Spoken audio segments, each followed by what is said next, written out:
States and capitals.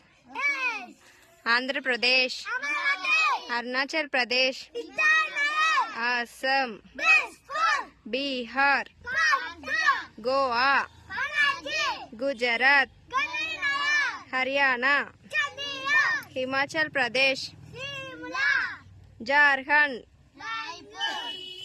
Karnataka, Kerala, Madhya Pradesh, Maharashtra, Manipur, Meghalaya, Mizoram,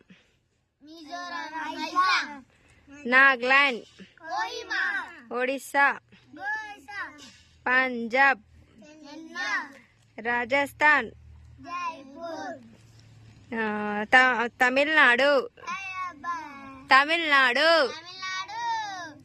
Chennai.